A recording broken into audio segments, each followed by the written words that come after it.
Bonjour Afrique, bonjour humanité. Aujourd'hui nous sommes mardi 2 juillet 2024.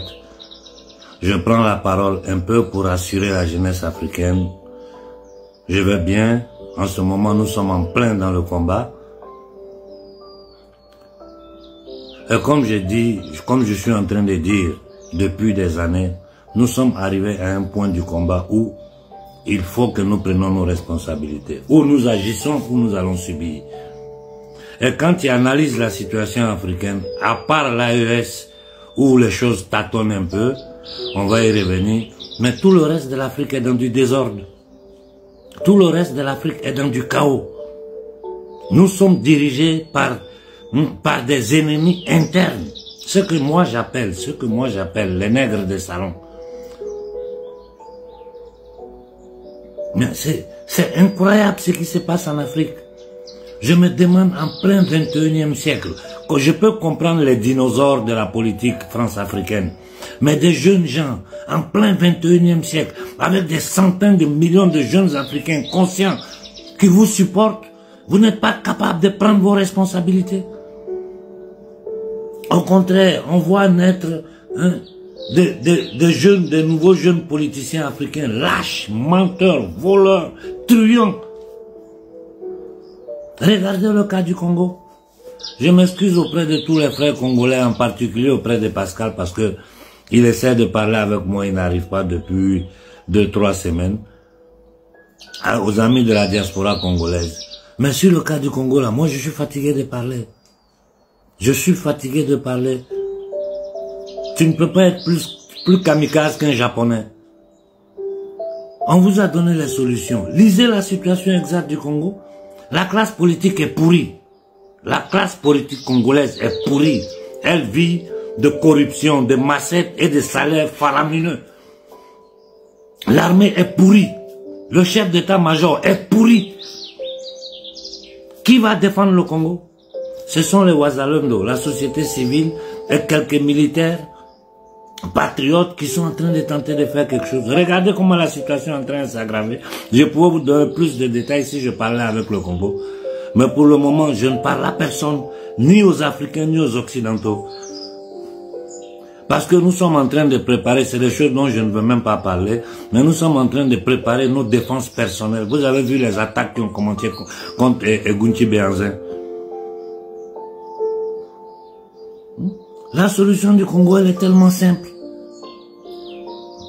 Des petits pays comme ça, comme le Rwanda, peut terroriser une population comme celle de Congolaises, plus de 100 millions. À Kinshasa, vous êtes combien? 20-25 millions.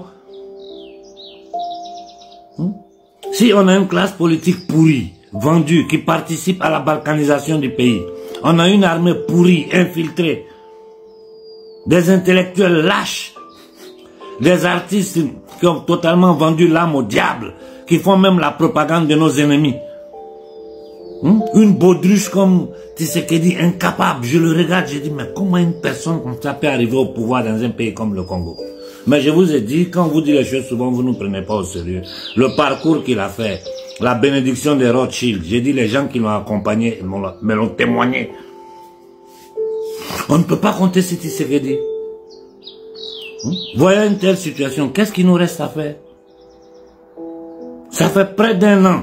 Quand vous avez commencé à écouter nos directives, vous avez vu les premiers résultats. Je vous ai dit, il faut neutraliser, paralyser l'ambassade de France, l'ambassade d'Angleterre et l'ambassade des États-Unis.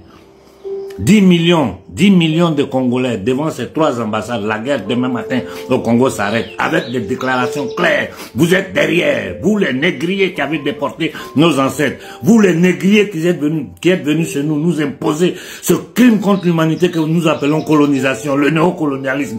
C'est vous qui êtes en train d'armer les terroristes, les mercenaires, des nègres de salon comme le président de l'Ouganda, comment on appelle l'autre pays de merde. Excusez-moi, je ne m'adresse pas aux citoyens, je m'adresse aux nègres, ces merdieux qui sont à la tête du pays.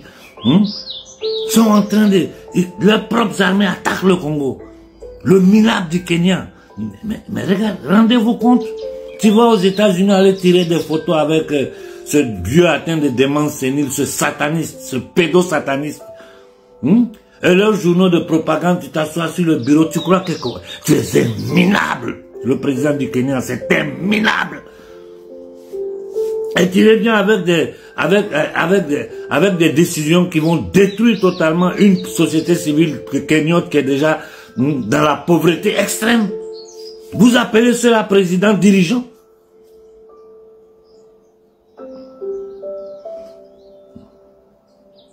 Au Tchad, nous observons l'évolution de la situation. À nos frères du Soudan, excusez-moi, comme j'ai dit, depuis quelques semaines, je ne parle à personne au téléphone. J'ai écouté ce matin, à peine je me suis levé tôt, le temps de faire le petit déjeuner, une intervention du frère Zach Mukasa sur l'introduction de ça là au Togo, pour ceux qui reviennent de la Mecque là. Moi, sur ce domaine-là, moi, j'ai reçu la police à la maison. Quand j'ai commencé à combattre ici en Occident sur ce truc-là. Ils ont débarqué chez moi à 6 h du matin. Ils sont rentrés dans ma maison à Rome. On ne sait pas par quel moyen, au 3e étage. Pour aller voir quel document j'avais en main, qui j'ai croisé à Rome.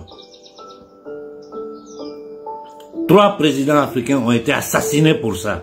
Je parle largement pour ne pas que la vidéo soit censurée, mais je sais que tout le monde, vous me comprenez tous. 3 présidents africains ont été assassinés pour ça. Mais pas seulement 3 présidents, d'autres dirigeants africains. Dans le monde, ils ont tué tous ceux qui ont tenté de s'opposer à ce truc de masse. Et aujourd'hui, en s'appuyant sur les pèlerins qui reviennent de la Mecque, ils sont en train de monter une autre opération. Non, ça me choque quoi, ces trucs-là, Sonko et son truc, ce qu'ils sont en train de faire au Sénégalais, c'est grave. C'est vrai, le Sénégal a toujours une classe dirigeante traite, qui ont toujours trahi leurs frères africains. Le même Sénégal nous a donné Cheikh Anta Diop, le même Sénégal nous a donné Cheikh Amadou Bamba. C'est-à-dire, les Occidentaux, ils repèrent les plus mauvais, les plus criminels de notre société, ils les poussent, ils nous manipulent, ils les mettent au pouvoir, ils continuent leur jeu. Tout ce que je peux dire, c'est au Togo comme au Sénégal, partout, à notre société civile, ce truc-là, c'est une arme de guerre. C'est une arme biologique. C'est pour stériliser, tuer. Dans leur projet de nouvelle gouvernance unipolaire mondiale, là, on vous a expliqué quel est le plan du World Economic Forum. Éliminer les 3/4 de l'humanité. Nous, on a 1,5 milliard, pour eux, nous sommes trop. Il faut éliminer les 90% de la société africaine. Voilà le plan dans lequel on est. Et ils vont passer par tous les moyens qu'ils ont, technologiques, biologiques, pour tenter de diminuer, de stériliser les peuples africains. Donc dans toute l'Afrique, n'importe quel gouvernement va trouver n'importe quelle excuse pour tenter de vous inoculer. Refusez. Je vous le dis et je le répète. Refusez. Si ça, on ne peut pas perdre le temps. Refusez automatiquement. Pour le cas de l'AES, bon... Vous savez, c'est un moment délicat. Quand nous devons dire les choses à Koïta, nous lui avons dit sans demi-mesure. Et je crois que j'ai été même un peu trop virulent. Parce que ça me fout en boule, ça m'énerve quand je vois certaines choses, certaines actions posées par des gens que nous avons appuyés, supportés contre vents et marées. Et tout ce qui s'est passé, on avait déjà averti des années en avant. C'est quoi les institutions de Bretton Woods? Quel est leur rôle? Pourquoi ils ont mis ces institutions sur pied et quelle est la dangerosité de ces institutions pour l'Afrique, c'est-à-dire tenir l'Afrique en état d'esclavage. Donc le ministre des Finances malien peut raconter ce qu'il veut, il dit des bêtises. Pour signer les contrats là, pour signer ces accords, ça veut dire qu'ils avaient accepté toutes les impositions de la Banque mondiale et du Fonds monétaire international. Voilà pourquoi nous sommes allés en tilt, nous nous sommes tous levés. Et moi je le dis à Assini, ce ministre des Finances, tu dois le chasser. Si tu ne le chasses pas là, ça veut dire que tu es en train de mentir aux Maliens. Parce qu'il y a deux choses. Ou bien ils ont fait sans ton consentement, c'est-à-dire ils t'ont obligé à l'accepter, ou bien ils l'ont fait dans ton dos. Et quelqu'un qui est capable de poser de telles actions, aller au CNT, commencer à dire, maintenant on nous impose ça. Il a attendu pour que nous... Non, c'est du n'importe quoi. C'est du n'importe quoi. Donc je vous dis, ne tirons pas trop sur nos dirigeants parce que moi je sais la pression qu'ils reçoivent. Je connais la cruauté de ce système. Je sais comment ces gens-là souffrent. Mais nous voulons les accompagner. Qu'ils nous permettent de les accompagner. Parce que les politiciens seuls, vous ne pouvez rien contre ces gens-là. Ils ont le contrôle des médias. Ils ont le contrôle de l'armement. Ils ont le contrôle de tout. Et il est temps maintenant que nos dirigeants arrêtent de jouer de la diplomatie avec des négriers, des esclavagistes. À chaque fois qu'ils font une bêtise, dites-le aux peuples africains, nous allons répondre. Ne cachez plus rien. Toutes les menaces que vous recevez de l'Occident, vous devez les rendre publiques pour que les peuples répondent. À chaque fois que nous nous levons en masse, à chaque fois que le peuple réagit, l'impérialisme fait 2 pas en arrière. Regardez dans quelles conditions nous sommes. On a imposé au Mali d'acheter le fuel avec eux, les gens qui sont sous leur contrôle. La Côte d'Ivoire aujourd'hui, les Ivoiriens sont étrangers sur leur territoire. Ouattara ne se fiche pas mal. Ce qui l'intéresse, c'est obéir aux démons qui le gouvernent. Je répète, Ouattara, ce qui l'intéresse, c'est obéir aux démons qui gouvernent son âme. Et livrer la Côte d'Ivoire aux envahisseurs. Mais c'est fou. Tu regardes le cas du Gabon, je regarde ce clown-là qu'on appelle général. Oh bon Dieu, qu'est-ce que nous avons fait pour mériter de tels dirigeants? Et sur le cas Sonko, je vous jure qu'on a un frère sénégalais de la diaspora, Ndiaye, que je salue au passage, avec lequel je m'excuse. Il y a quelques années de cela, ce frère-là, un ancien de la diaspora, avec qui j'étais toujours en contact, m'a dit, Konaré, vous ne connaissez pas Sonko. Vous ne connaissez pas Sonko. Nous, on le connaît. Il va vous faire des choses, ça va dépasser tout le monde. Moi, j'ai bloqué le frère, là. Je vous jure que je l'ai bloqué. Il a tout fait, il y a 3 ans, quelque chose comme ça, pour me dire, Konaré, tu n'as pas idée de comment ta voix est écoutée en Afrique. Si tu supportes Sonko, il va arriver au pouvoir.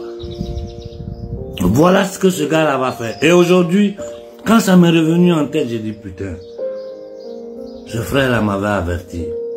Pour vous dire comment ils sont capables de manipuler. Dans le monde panafricain, regardez des gens qui sont là. Quand vous allez écouter les discours, là, il n'y a rien de concret dedans. Ils ne lancent que des slogans, hein, ils dirigent l'opinion publique vers la partialité du combat en attaquant un peu la France. Tout leur truc, c'est France, France. La France elle-même, elle est attaquée. La France elle-même, elle est sous attaque en ce moment. Ceux qui gouvernent la France, là, les batraciens qui gouvernent la France, ce sont ces mêmes batraciens-là qui gouvernent l'Afrique. Par personne interposée. En France, là, les politiciens français ont trahi les peuples, c'est des corrompus, des vendus. Tous des PD. Avec ces bêtises de LGBTQ, du n'importe quoi, la dépravation totale. Je vous le répète, c'est une guerre pluriforme. Elle est spirituelle, avant tout. C'est ce que les gens doivent comprendre. Nous avons affaire aux adeptes du démon, du diable. Elle est spirituelle. Elle est économique. Elle est financière. Elle est culturelle. Et avant, surtout et surtout, elle est violente. Une agression. Mais regardez le Soudan, ce que c'est devenu. Hein? La situation en Éthiopie qui n'est jamais stable. Tu regardes en Afrique équatoriale, tu mets la main dans la tête. Qu'est-ce que nous faisons? Qu'est-ce que nous faisons? Vous voulez que j'associe ma voix à ces centaines et centaines de jeunes vidéomans? Ils font ce qu'ils peuvent, ils essaient de tenir les gens informés. Bon, c'est tout ça qui nous permet de combattre les médias internationaux qu'eux ils contrôlent. Aujourd'hui, là, sur le plan médiatique, là, malgré toutes leurs machines faramineuses qu'ils ont médiatiques, là, ils n'arrivent pas à prendre contrôle de l'opinion publique africaine parce que le monde panafricain s'est mis devant et des dizaines, moi je ne les connais pas, je vois des jeunes gens qui sont assez capables d'ailleurs. Quand j'avais le temps de lire, de regarder les vidéos, les trucs, je faisais de nouvelles découvertes et ça ne fait que me faire plaisir. Parce que nous, les pionniers de ce combat-là, quand nous avons commencé, moi, quand j'arrivais quelque part, il n'y avait pas encore Internet. Quand je commençais à parler, les gens fuyaient. Mes amis disaient, ah, Konaré, toi, toujours. Jusqu'à arriver au point où nous avons des télévisions à échelle mondiale. Nous avons des figures connues à échelle mondiale. Nous avons un panier de jeunes panafricains conscients qui ont étudié, qui sont capables de prendre en main la situation de l'Afrique. Qu'est-ce qui nous manque à faire? Notre politique, c'est-à-dire notre politique doit être basée, on va acheter les armes pour combattre les terroristes. C'est une erreur de calcul. Si on achète des armes, on signe des accords de partenariat avec ceux qui peuvent nous défendre contre l'armée informelle de la CIA, qui sont les groupes armés, les groupes rebelles, les djihadistes. Ça, on doit le faire, c'est inévitable. Mais ça ne suffit pas. Parce que ce qui se passe en Afrique là, personne ne le sait ici. Tout est censuré, je vais vous le répéter combien de fois. Et sachant que le pouvoir appartient au peuple, c'est le peuple seul qui doit décider de sa destinée. Qu'est-ce que nous faisons? Nous faisons une révolution digitale, tout le monde est assis chez lui. Si la toile a partagé les vidéos du matin au soir, ça fait 3 ans que le gouvernement malien est là.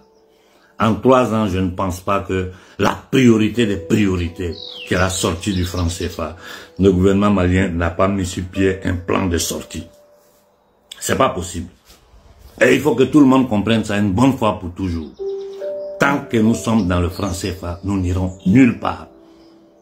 Je répète, tant que le franc CFA existe, quiconque viendra vous dire que nous allons nous développer est un menteur, un hypocrite, c'est-à-dire c'est un criminel.